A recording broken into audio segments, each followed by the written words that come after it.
E aí, pessoal, nesse exercício nós vamos obter os diagramas de esforços internos de mais um pórtico plano com articulação interna, porém, diferentemente do problema anterior, neste pórtico a ligação rotulada é excêntrica.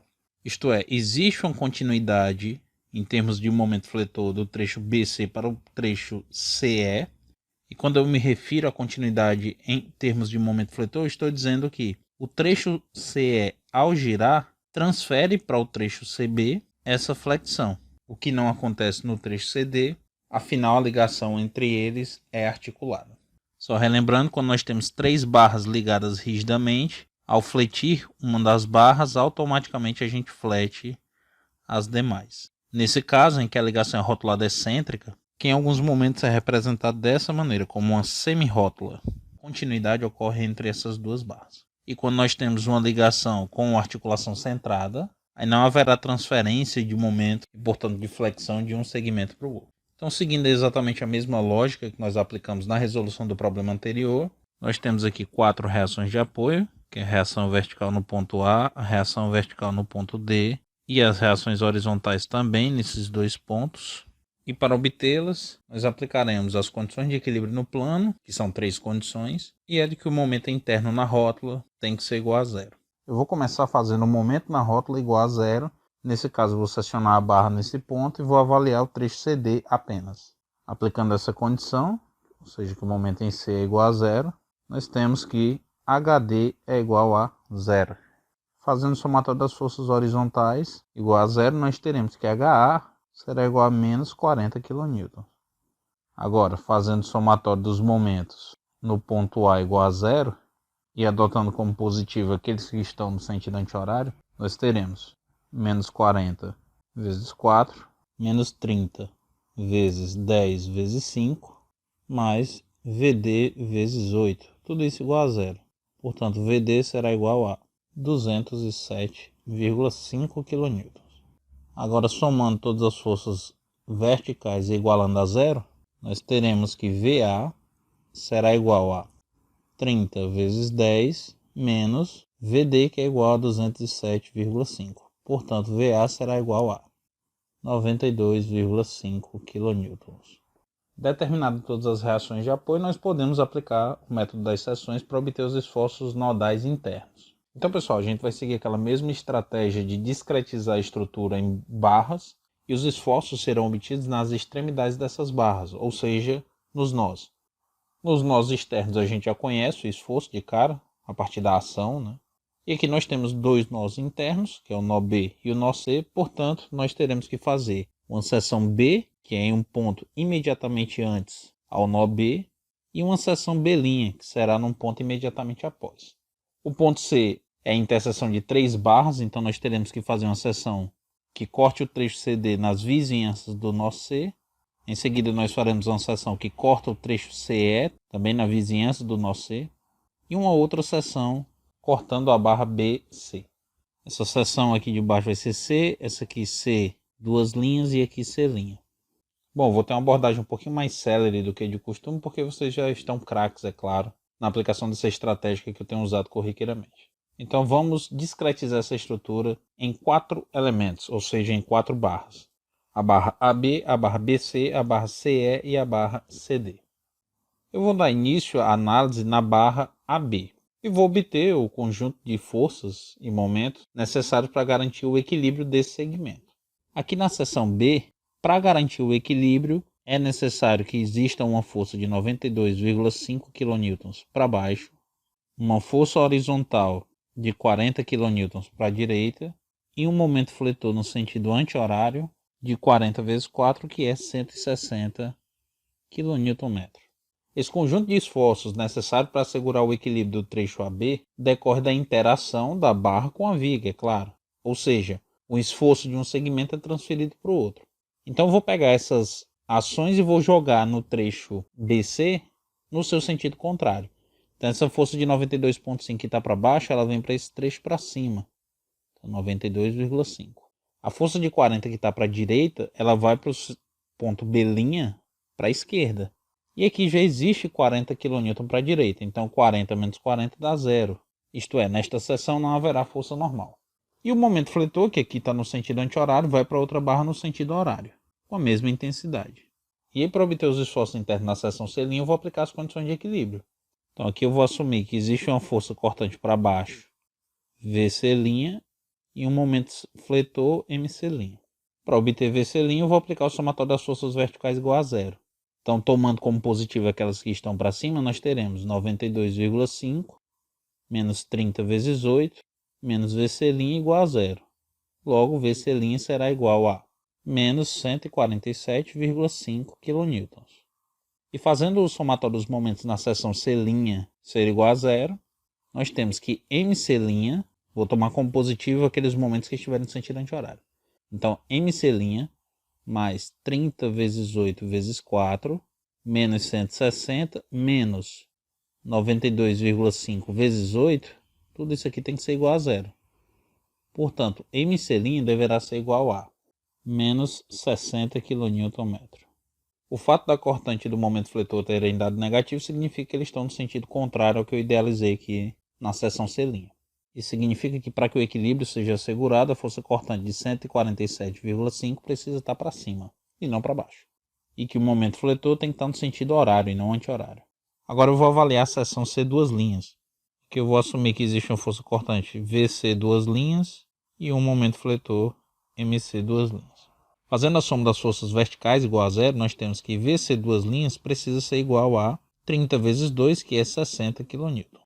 E agora, fazendo a soma dos momentos na seção C duas linhas igual a zero, nós teremos que MC duas linhas deverá ser igual a menos 30 vezes 2 vezes 1, que é igual a menos 60 kN.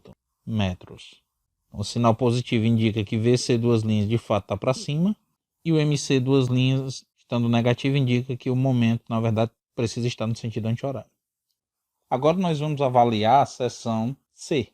E aí que a gente pode aplicar as condições de equilíbrio, que está bem fácil, né? Ou nós poderíamos simplesmente transferir os esforços na barra C', na barra C duas linhas, para a seção C. Repare que se nós fizéssemos a transferência do momento, nós teríamos esse 60 que está aqui no sentido horário, iria para a barra no sentido anti-horário. E esse 60 que está no sentido anti-horário, iria para a barra no sentido horário. Então 60 menos 60 daria zero, que de fato tem que acontecer, porque aqui se trata de uma rótula, então o momento tem que ser igual a zero. Essa barra iria transferir uma força vertical para baixo de 147,5, e essa outra barra iria transferir uma força de 60 para baixo, que se somaria ao 147,5 e daria o 207,5 necessário para equilibrar essa força aqui de baixo. Percebam que é o mesmo valor que nós encontraremos aplicando as condições de equilíbrio. Então, se há uma força de 207,5 kN para cima aplicada na extremidade D, para que o equilíbrio na barra aconteça, eu tenho que ter uma força de igual valor, 207,5, só que para baixo. Então, mais uma vez, pode-se aplicar as condições de equilíbrio nas extremidades da barra ou transferir o efeito de uma para outra. Agora que nós temos os esforços nas extremidades de todas as barras, nós podemos traçar os diagramas de esforços internos. Eu vou começar traçando o diagrama de força normal, é o mais simples nesse caso. Afinal, na viga não há força normal. No primeiro pilar, nós temos uma força normal constante de compressão de intensidade igual a 92,5 kN. Então, tanto nessa extremidade como nessa outra, haverá uma força normal de 92,5 kN, menos, no caso. E no outro pilar, ou seja, no trecho CD, nós também temos um par de forças que comprimem a barra, fazendo com que a força normal seja constante no interior do elemento e com intensidade igual a menos 207,5. Então esse é o nosso diagrama de esforço normal. Agora nós vamos traçar o diagrama de força cortante. No ponto A nós temos uma força de 40 kN para cima, de acordo com o sentido da barra, que gera um salto positivo no diagrama. Então aqui nós temos uma força cortante de 40 kN positivo. No ponto B essa força de 40 está para baixo, ou melhor, ela provoca uma distorção em relação a outro ponto no sentido horário. Então, por isso, no ponto B do pilar, nós temos uma força também de 40 kN positivo. Então, no interior do elemento não tem nenhum carregamento, então a força cortante é constante. Agora, no ponto B', nós temos uma força cortante para cima, isto é, que provoca um giro no sentido horário em relação a outra extremidade, de valor igual a 92,5. Então aqui nós teremos uma força cortante positiva de valor igual a 92,5. Na outra extremidade, a força cortante está para cima, provocando em relação à outra extremidade um giro no sentido anti-horário. Ou seja, a força cortante é de 147,5 negativa. Então aqui nós temos menos 147,5. Como a força é uniformemente distribuída, nós vamos ligar esses dois pontos por uma reta. No ponto C, duas linhas, a força de 60 provoca em relação à outra extremidade um giro no sentido horário. Logo, a força cortante nesse ponto, no trecho em balanço, é de mais 60 kN. Na extremidade direita não tem nenhuma força cortante aplicada, então ela é nula nesse ponto. Também vou ligar esses pontos por uma reta. No pilar, compreendido entre os pontos C e D, não há força cortante nas extremidades da barra, só tem força normal. Nem força cortante, nem momento fletor. Portanto, esses esforços são nulos no interior do elemento, afinal nenhum carregamento é aplicado nesse trecho. Sendo assim, aqui está o nosso diagrama de força cortante. A gente pode se antecipar logo e obter esse comprimento X, em que a força cortante é nula, para obter o ponto de momento fletor máximo. E para isso é fácil, eu sei que o carregamento vezes X tem que dar igual a 92,5. Então X tem que ser igual a 92,5 dividido por 30, que é igual a 3,0833 metros. Essa é a posição em que a força cortante vai ser zero, que portanto o momento fletor vai ser máximo. E eu vou guardar aqui esse valor que nós vamos usar no traçado do diagrama de momento fletor. Em todas as extremidades, o momento fletor é nulo, né? Então aqui ele é zero, aqui ele também é zero, aqui ele também é zero. Na rótula ele também vai ser zero, só que a rótula só faz parte do pilar e não na interseção entre os trechos da viga. Na seção C, duas linhas, que faz parte do trecho em balanço, nós temos um momento fletor de 60 kN no sentido anti-horário, que gera uma flexão negativa. Então, nesse ponto, olhando para o trecho em balanço, nós temos um momento de menos 60 kN. E é claro, como não há transferência de momento para o pilar, obrigatoriamente esse momento precisa ser de menos 60 também no segundo segmento da viga. Conforme a gente pode verificar aqui, ó. Esse 60 kN na seção C', aplicado no sentido horário na extremidade direita da barra, faz com que a flexão também seja de menos 60. Então no ponto C já foi, né? É menos 60 e 0. No ponto B, nós teremos uma flexão também igual a 160. Esse momento, por estar no sentido horário na extremidade esquerda do trecho BC, gera uma flexão positiva. O mesmo pode ser observado se analisarmos a seção B, que também terá valor de 160 e também será negativa. Lembrando que se a gente tivesse convencionado a fibra interna como sendo a parte à esquerda da barra, esse momento ele teria que ter a mesma intensidade, afinal esse é o sentido necessário para garantir o equilíbrio, contudo o momento fletor, ou seja, o momento interno, seria tomado como negativo e não positivo. Então nós teríamos no mesmo nó o momento fletor de mesma intensidade, só que com sinais contrários. O que não tem problema algum, pessoal. Lembrando que o sinal é só para indicar o sentido da flexão, para que lado a barra vai curvar. Tanto que muitos softwares, por exemplo, o F2 não usa sinal para o momento fletor porque ele depende dessa convenção. Portanto, se a parte direita do pilar foi tomada como a fibra inferior e esse momento é positivo, ele é representado para baixo. Então nós teremos 160 positivo para cá e olhando para a viga nós teremos 160 positivo para baixo.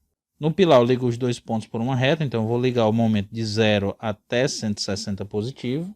Agora, do ponto B até o ponto C, eu vou ligar por uma parábola que vai ter o pico, ou seja, seu valor máximo, aqui na posição em que a força cortante é nula. Então, essa parábola ela cresce até esse ponto e a partir daqui ela decresce até chegar em menos 60. Entre C e E, a variação também será parabólica devido à carga distribuída, que vai de menos 60 até 0. Lembrando que aqui esse diagrama ele não passa para o trecho positivo e depois fecha. Afinal, a força cortante nesse segmento é só positiva, então o momento fletor ele só cresce. Bem, no pilar, como eu já antecipei, não tem momento fletor. Para encontrar o momento máximo, basta que eu calcule aquela área do diagrama de força cortante, né? E aqui é X e aqui 92,5. Então a área de um triângulo, que é 92,5 vezes X, que é 3,0833, dividido por 2. Então ele tinha 160. Isso vai me dar a variação do momento fletor, ΔM, que é igual a 142,6 aproximadamente. Então 160, que é o momento no ponto anterior, mais 142,6 vai fazer com que o momento máximo seja igual a 302,6 kN, aproximadamente. Então esse é o nosso diagrama de momento fletor. Esses são, portanto, os diagramas de esforços internos para o pórtico proposto. E no próximo vídeo a gente vai trabalhar com pórticos atirantados. Tá massa? Então é isso, pessoal. Valeu, até a próxima aula.